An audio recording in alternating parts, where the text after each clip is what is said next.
Hey everybody, Jay Barrino here. Welcome, I'm starting a new game for the channel. This is Age of Empires 2 Definitive Edition. This is going to be taking over the time slots that are typically reserved for Command & Conquer, which is Thursdays and Saturdays at 12:30 p.m. Eastern Standard Time. So for the foreseeable future, again, we're transitioning into Age of Empires. There are a ton of vanilla campaigns. As part of the Definitive Edition, it includes all of the expansions. So as the first episode of the series, let's take a moment to kind of review what our options are and what the game has to offer. So as you can see, there are many, many different campaigns. I don't necessarily plan on playing all of these because that would just be a series that would last for maybe too long than I'm willing to stay on one game. But there are a lot of community campaigns as well. There's a huge modding scene and a custom campaign scene for Age of Empires 2. So I'm going to go ahead and dabble in the vanilla campaigns, maybe get my footing in the game and learn its systems, and then we'll check out the community campaigns, and that's probably where we'll spend a lot of our time. So I did go ahead and play the William Wallace learning campaign, which I did on stream, and then I also played the Art of War. It's not really a campaign, but the Art of War here is a lot of basics for, I think, how to actually play the game. The William Wallace campaign is good just to actually have a full-on map against an AI, but this Art of War was a lot more helpful in learning some of the more I guess, not even hidden, per se, mechanics of the game, but just a lot of stuff that you wouldn't necessarily learn naturally.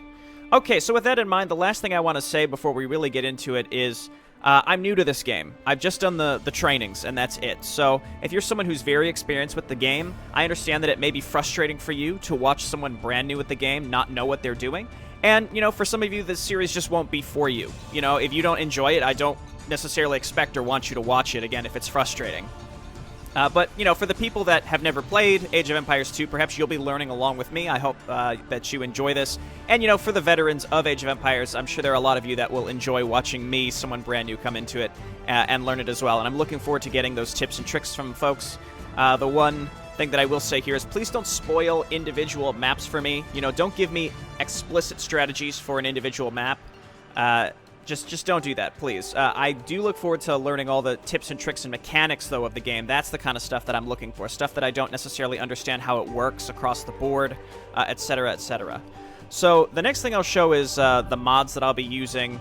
Not too many here, but these ones that are marked as Mayhem are all ones that I have earned as part of the current event in Age of Empires 2. So just decorative stuff.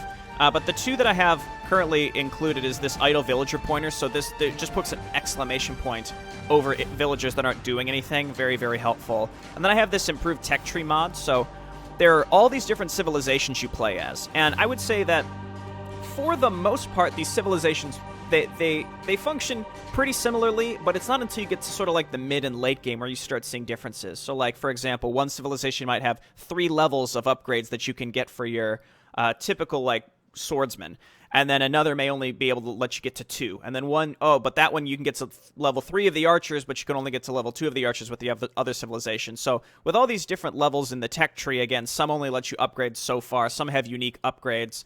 Each civilization has one individual unique unit that you can build from their castle. I'm sure there's other differences that people can talk about. You can bring those up in the comments. But again, for the most part, when you start a game up, you kind of know what you're getting into, at least for the early game. So that's what, though, the idea of all these different civilizations, what that all means. The next thing I could talk about here is difficulties. I'm going to be playing the Joan of Arc campaign, which a lot of people have suggested is a good starting campaign. And these are based on difficulty around the swords. So the single swords. And I'm going to be playing on the lowest difficulty just to get started here. War has raged for 100 years, and the exhausted French army has lost nearly every battle. The heir to the French monarchy is too cowardly to ascend to the throne. Soon the English, and their Burgundian allies will conquer all of France. But in the darkest hour, a young peasant girl declares that she intends to save France. In this campaign, you will play as the Franks. So there are 3 difficulties: standard, moderate, hard. Again, we're playing on the single sword campaign, so I think that's implying that it's easier than the double sword and the triple sword. But then also there are 3 AI difficulties, and I appreciate that they call the easy one just standard. That's very nice. So again, I'm just going to be playing on standard because I've never played this game. Let me stress, I've never played this game. So we're going to be playing on the easier difficulties, and we'll see how Joan of Arc goes. If it's too easy, we can always bump it up. So let's go ahead and get started. An unlikely Messiah. February 19th. Army camp near Vaucouleurs. This morning I woke to visions of fire and steel. These nightmares come more often, now that I've seen my beloved France eaten away by years of war. I wandered through camp, ignoring the new snowfall, but observing the wounds and weariness of every soldier under my command. Observing the desperation in their eyes. It was then that I first saw the girl. She told us that her name was Joan. She told us she was but a peasant who did not know how to ride or fight. She told us that she intended to rescue France. The darkness lifted from the men's souls. Her voice rang with conviction, and we drank in her every word. I may have lost my faith, but Joan has not lost hers, and that is enough for me. Joan has asked our ragged band of soldiers to take her to Chinon, where the rightful ruler of France, the Dauphin, hides from his foes. The war-torn land in between is infested with enemy marauders, and we will lose many men. Death is by now an old companion, but for Joan, we will face it again.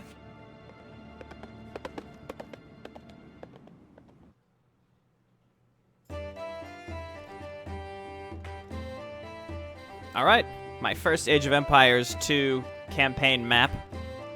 And it sounds like we're just going from one place to the other. So no base building, but I'm sure there will be some. But I'm excited. It's just there's so much content in this game. I just can't see myself playing every single campaign. But again, I just want to start the series and see how it goes. And then we'll decide from there what we're going to do. Alright, that loading screen took way longer than I expected to, so I went ahead and just cut out the dead air. Joan must survive. Escort Joan from the camp to the Chateau of Chinon. Alright. France's enemies are England and Burgundy. Be on lookout for their forces. Do not expect much assistance from the demoralized army of France. But be on alert for any soldiers who might be inspired to join your army once they see Joan. Protect your 2 knights. They are your best fighters and know the lay of the land. It is not necessary to eliminate all enemy forces. Just focus on bringing Joan to her destination. Keep an eye on Joan's health. If she gets too low, keep her away from dangerous situations. Your scouts report. Joan the Maid has reached the French army camp, where several men have pledged to escort her safely to Chinon. The road to Chinon is dangerous, with English soldiers and bandits crawling over the countryside. However, there are many Frenchmen who are willing to help Joan the Maid reach her destination. Okay, here we are. There she is. Bonjour, Joan. My colleague and I will escort you to the Chateau of the Dauphin, or else we will die trying. I am Jean de Metz, and I will protect you with my life. Okay, so we've got our 2 knights. It looks like she's buffing them, perhaps. We got Sir de Metz and Sir Bertrand. Okay, well, let's look around and see if any of these guys will follow us. The controls are pretty similar. Joan of Arc. I have heard your claims and believe what you say.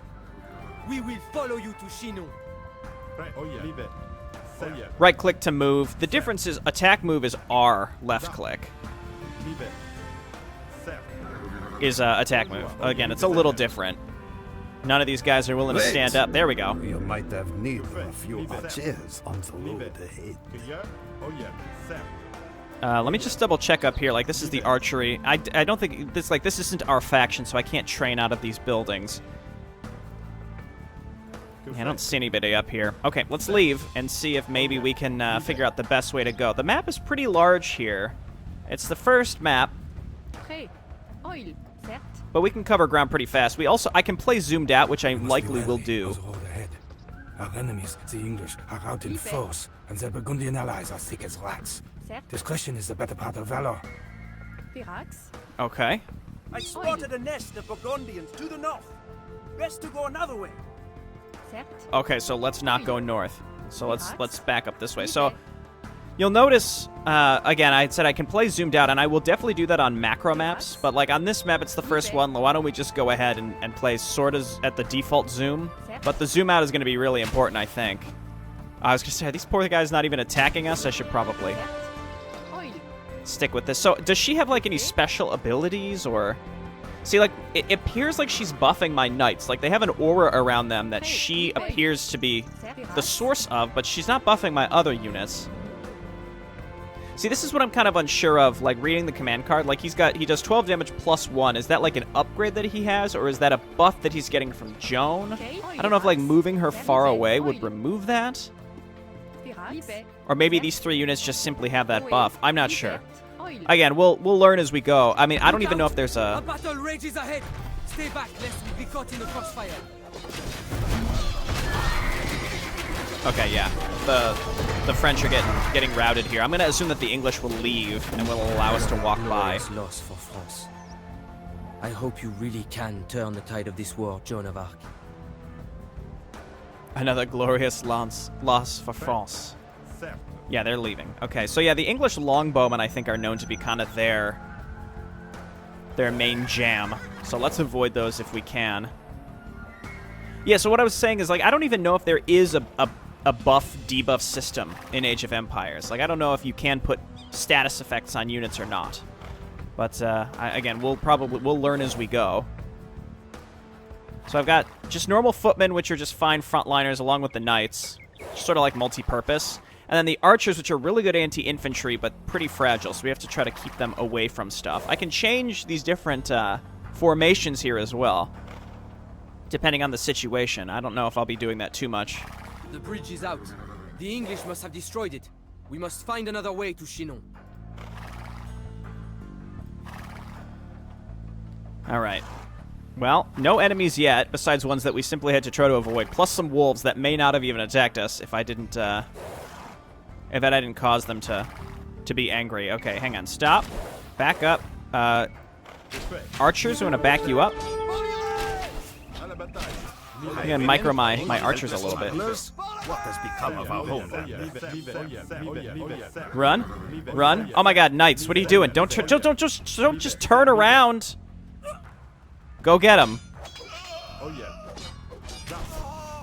Wow, they really wanted to focus on my archers there. Okay, let's get in there. So, like, archers are really bad against buildings. Your footmen, like your man-at-arms, I think that's like the level 2 of your typical footman, I think can be upgraded to do better damage against buildings. Oh, look at Joan, she's got a little dagger. And I don't think you get siege weaponry until, well, we're in the Castle Age, but I think you have to get to, like, Tier 3 of your castle, which is Castle Age. I think it goes Dark Age, Feudal Age, Castle Age, Imperial Age.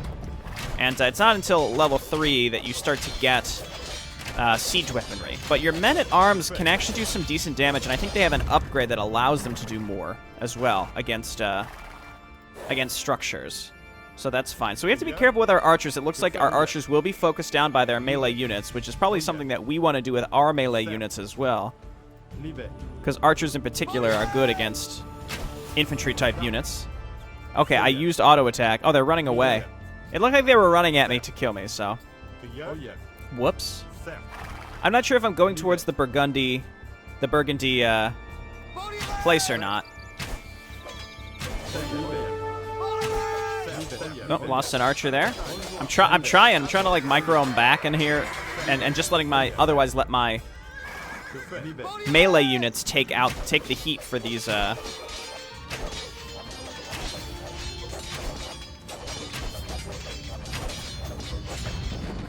these little, infantry sorties. Alright, so... Again, I may not even be going the right way. There was another way to go, and they said Burgundy had a base up here. But I took that to mean up this pathway, so let's just, again, avoid as best we can. Looks like we can go this way. I don't know. Again, I have no idea, so we just have to keep going. And one thing I don't know is if there's a quick save.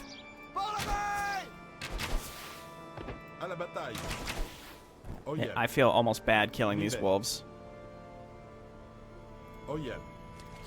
Okay, you'll see a lot of wildlife, and actually, you use a lot of the wildlife for food on normal micro missions. I also like how the bushes and the trees are like tree A, tree oak, bush C. See, it looked like that wolf was going to go and try and attack us, so I just took it out, you know? You gotta do what you gotta do. Looks like we found a neutral town here. Yellow is Army of France.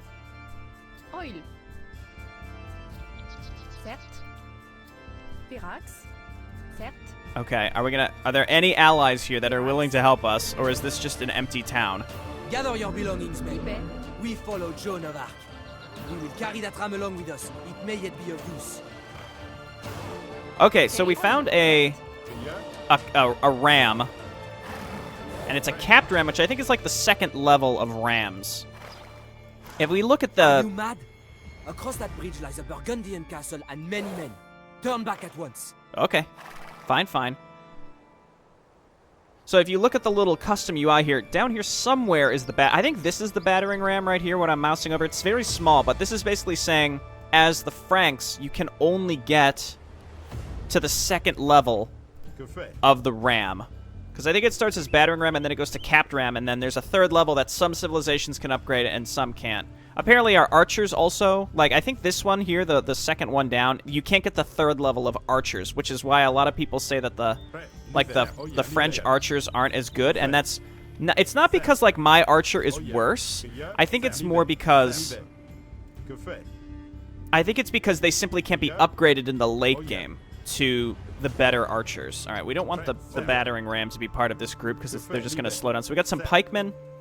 Pikemen are good against cavalry. There's very much a rock, paper, scissor mechanic to the infantry in particular.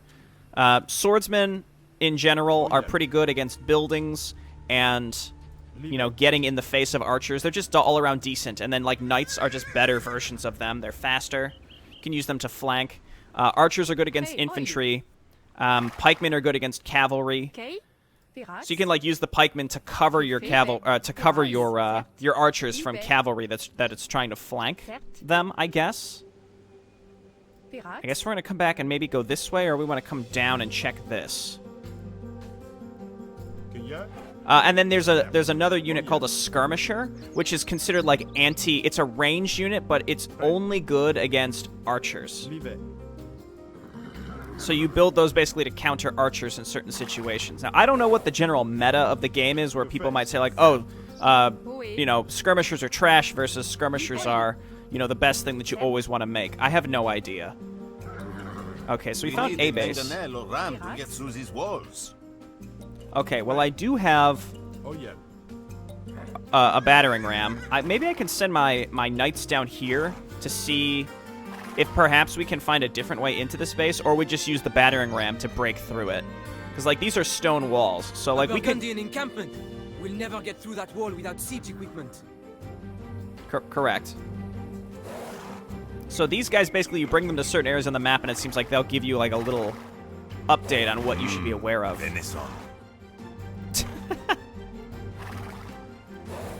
Weird.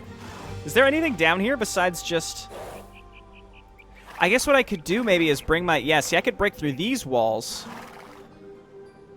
as opposed to attacking just straight through the front here. The ram...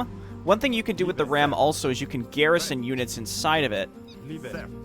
Like your normal swordsman, for example. I think it's T. And the more units it has inside, I think the faster it attacks, or maybe it's just straight damage. I'm not sure. Anyway, I'm going to go ahead and attack the wall just straight up with the ram. I have to look up if there's a quick save button. I'm almost certain there's going to be. So you can see how good that is there.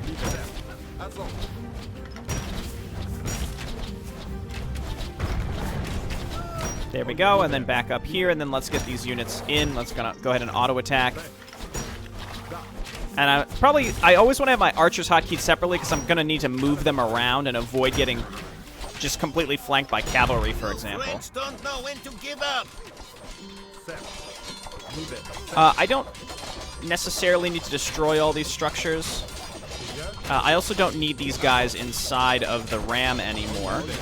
But you can see the ram can take a pretty good beating. I'm not sure what type of units are good against rams. Like if there's if there's a specific damage type that's good against rams, I'm not sure. I don't need to like burn down this whole village. I just need to move through it. I think this is a barracks. We probably want to destroy that. Unless, I don't know if they're going to keep building out of it. We're also on the easiest difficulty, so. Or you know what, I'll take what the game gives me. It's normal, it's a standard difficulty. Am I right? And as is typical with a lot of real-time strategy, a lot of this is going to come down to, like, a how could I have known type situation. Like, some maps, maybe it would make sense to be really aggressive early, and some maps, maybe not. And we're not going to know unless we experiment, as opposed to, you know, a lot of you who may have played the game a lot previously would know the answer to that. And I don't. Okay, let's cross. I'm not sure if we're going to need this battering ram, so let's just keep it. You can see, like, the map appears large, but frankly, yeah, see, they're coming. I think they're coming to attack us. Yeah, they do. It's just we don't react unless they hit us first. We're going to keep the ram in a separate group because I don't want to wait for it as part of this combat group. Yeah, it doesn't appear like she's buffing. I don't know. Again, she doesn't seem to have any... An embuscade! There are Burgundian soldiers everywhere! Hurry west to the river where we can make our escape. Do we have any units in here that can help us? I think we're going to be fine here if we just... I overrode a bunch of my hotkeys. As long as we keep our archers, or our crossbowmen rather. The crossbowmen are level 2 archers, basically. As long as we keep them in the back, they're going to be able to deal all that damage. They're like our glass cannons against pretty much all infantry except... you don't want them to go one-on-one with skirmishers, of which I haven't seen any yet. Again, we'll learn this together. I don't really know enough, so it's kind of silly of me to like talk about this stuff as if I have like more knowledge than I actually do. But I'll just talk about things as I am aware of them. But let me just preface it all by saying, like, I'm probably wrong about a lot of stuff, but I'll do my best.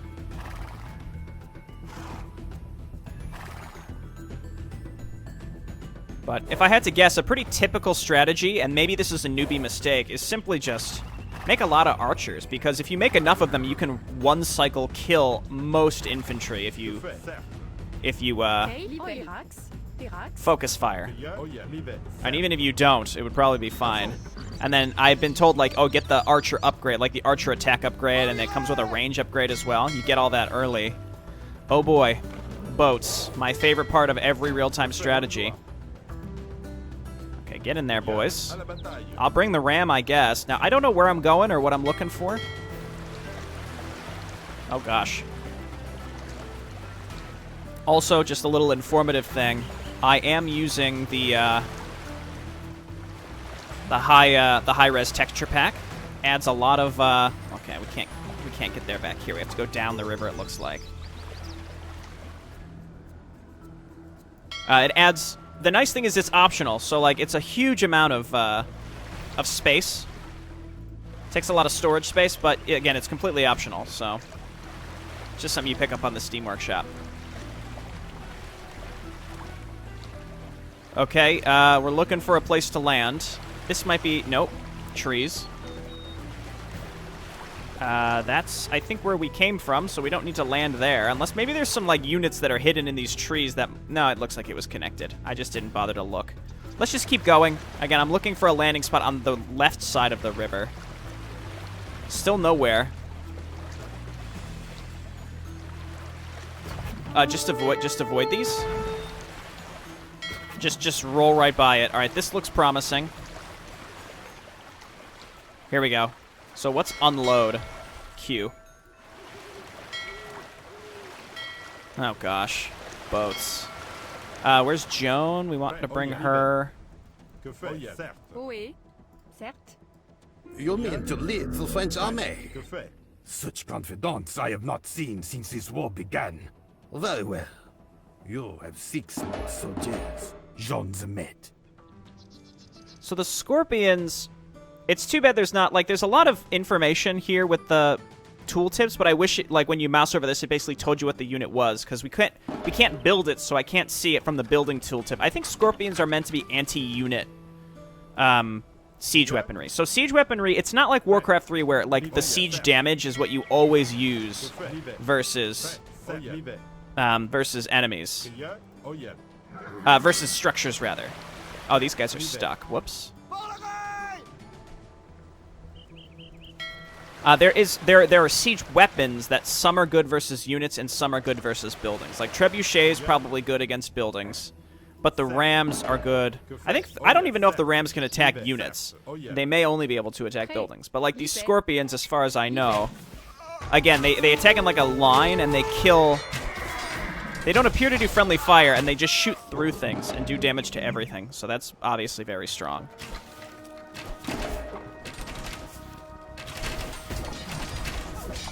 Anyway, we're doing fine. I get the impression that we're supposed to be just moving up to the left, so let's do that.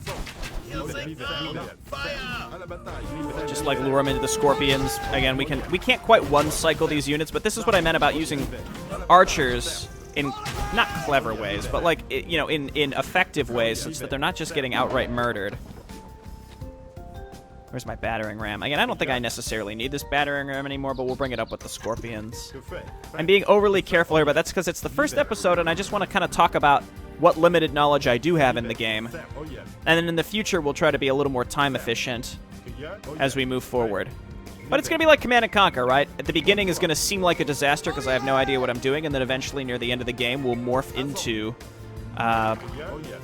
using effective strategies and such.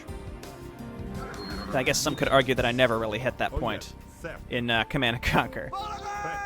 Let's keep moving up. Those scorpions are really nice. I mean, we have a lot of anti-infantry. The challenge is when we see a lot of enemy cavalry coming in, but we do have the spearmen, so we should be fine. Chinon, we have made it. Okay, a very easy mission. We lost one archer, and that was our only casualty. I may have lost some men-at-arms, I'm not sure. Open the gate! There we go. Oh, it opens automatically when we try to move through it, because they're allies. So you can see walls are going to be a pretty important feature of just blocking off enemy pathways. Yeah, heal me. So this is like, there's only one caster, and it's the monk for all the factions. And they can heal, and then you can you just outright mind control stuff, which is crazy to me, so I'm assuming that it's actually a lot harder to use than it seems, because that seems very strong. Okay, we just have to right-click our way up here. Just get to the castle. Yes, follow me. The Chateau of the Dauphin. The Chateau of the Dauphin.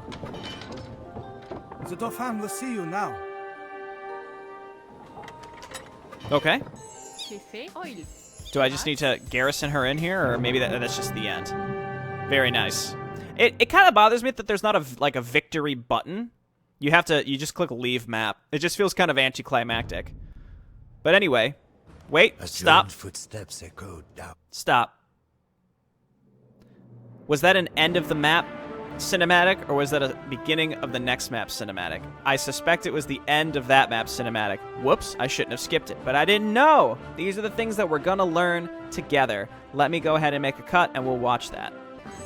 Okay, there are nice autosaves, so I could easily just load that up. I couldn't find a quick save. That doesn't mean there isn't one. So you all can help me in the comments, I suppose, if you know of one that exists. But again, I couldn't find it when I just did some Googling.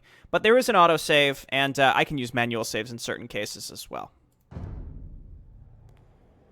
As Joan's footsteps echoed down the marbled hall of the chateau, the fat and whispering dukes did naught but stare. The Dauphin himself seemed afraid as she kissed his feet. "My gentle Dauphin," she demanded. "Why does England claim what is ours? Why are you not crowned King of France, as is your right?" The courtiers began to murmur. The Chamberlain whispered lies into the Dauphin's ear. But the Dauphin pushed the Chamberlain away and rose to meet Joan's gaze. She stands only to the shoulder of the shortest man, but all of us must look up to speak to her.